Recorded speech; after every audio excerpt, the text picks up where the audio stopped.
guys. I would like to share my welcome to all of you who came to listen to us today. Um, I'm glad I can be part of this talk today. What I wanted to say, I work for Chopin Vodka for 8 years full time, but I've been really involved with the brand since I was a kid, as we are a family company. Um, the brand is over 25 years old, exporting to over 30 countries in the world. And what I want to share with you today is just a few non-price factors that really make brands luxury. Um, so I want to start with demographics. The first thing you need to know is your demographics. And the first thing to realize is that your brand is often not for everybody. You need to define your target customer um, and know your audience, who you want to speak to. So you want to talk to the right people. You want to be at the right events. You want to be in the right on-trade and off-trade accounts. Because that way you can build awareness to the consumer you really want to get to. And by building that awareness and having the quality product that Roy mentioned earlier, that will allow you to build brand loyalty. Having the awareness, how do you create that loyalty? You need a genuine story. You need a story that is true, that goes from the roots, that tells who you are, what you do, and why you do it different. With our brand, everything starts in a small village in the eastern part of Poland.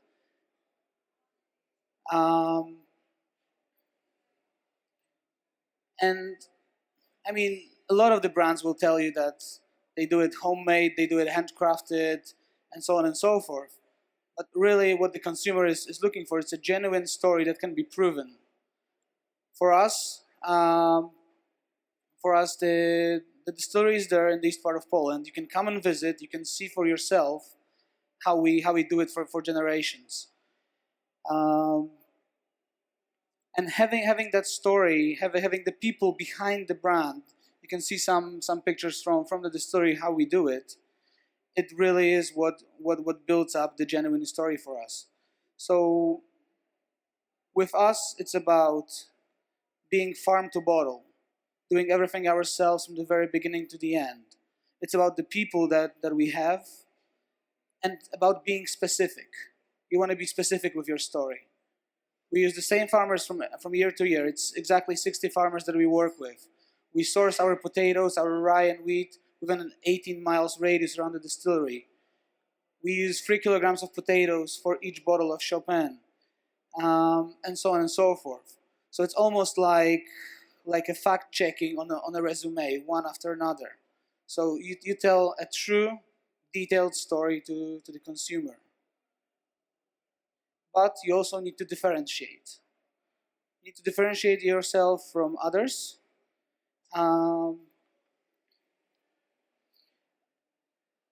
The way we did it, and the way that we see is the best way to go about it. You need to find a place for yourself in the market. You need to find a niche that hasn't been taken up by multiple of other brands.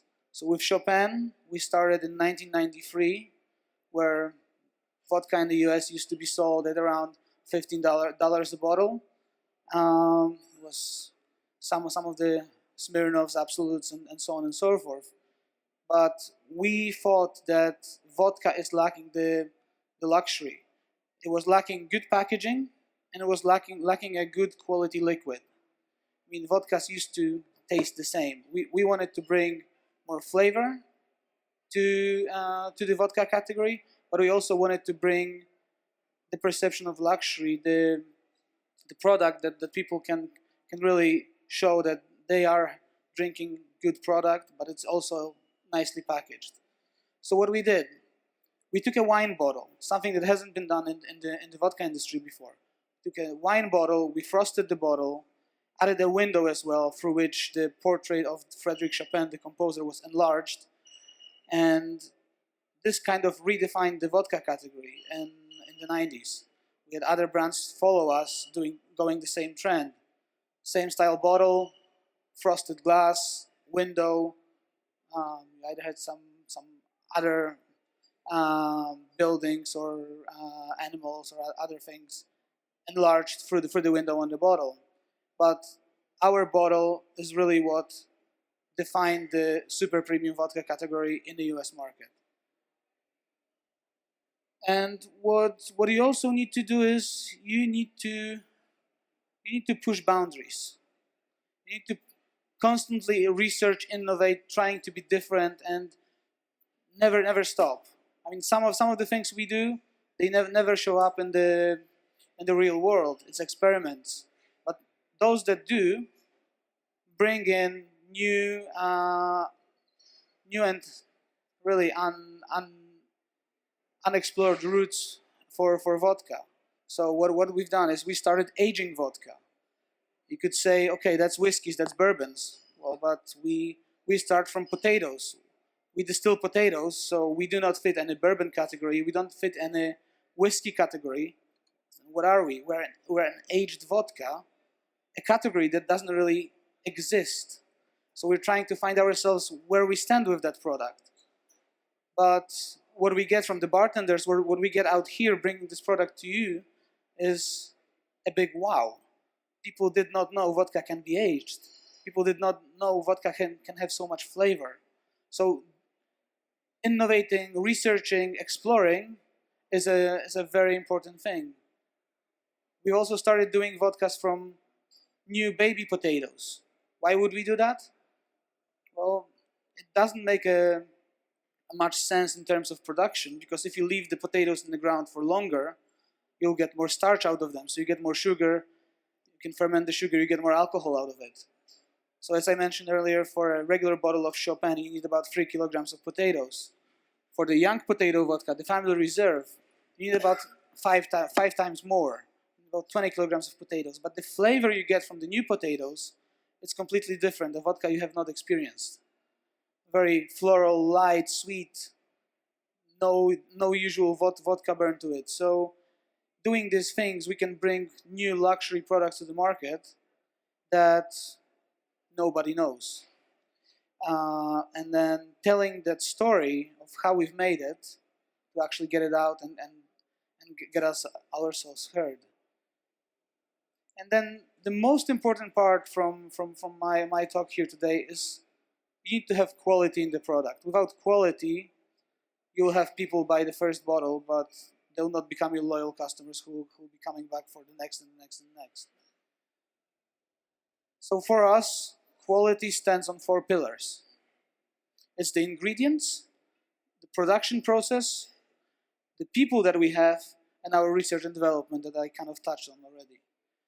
So for us, everything starts in the local fields around us. From the potatoes we get from the local farmers, we only get them fresh. We only get them at one part of the year, from September to December. And that's the only time in the year we actually make potato spirit. We want the potatoes fresh. We want them, we want selected varieties, and we want to process them right away.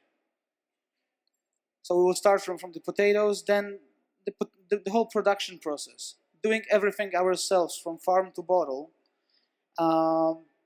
That's what really differentiates us from others. Starting from the very beginning, from the local farmers who bring the potatoes to us every year, and doing all the cooking, fermentation, distilling, rectification, and so on ourselves, allows us to have a full control over the quality. Something that, if we bought the spirit from other open market distilleries, something we couldn't have. The third pillar is the people. The people who work for us, the people who work with us, the farmers, the people at the distillery, our master distiller who's been with us for over 41 years now, the people in the production line, in the bottling facility, the sales, the export, everybody else who is part of that story and takes the product to the market. Without these people, we would not be where we are. And then research and development, starting from the fields, trying with different varieties of potatoes, trying to do to do planting potatoes with no fertilizers. Our lab, our aging, the barrels we use, our mixing of the products, and settling them down in stainless steel or wood, and so on and so forth. That all builds up to the quality, and the quality that we can then sell as the final product.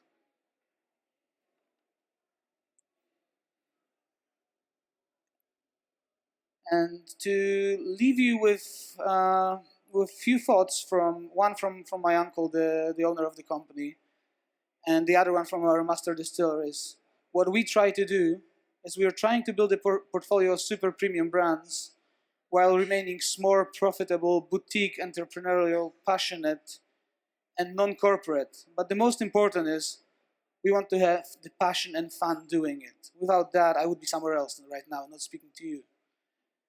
But then the second quote from our master distiller is that the alcohol is not just about the production process. It's primarily about the passion and the people who create it. Thank you very much.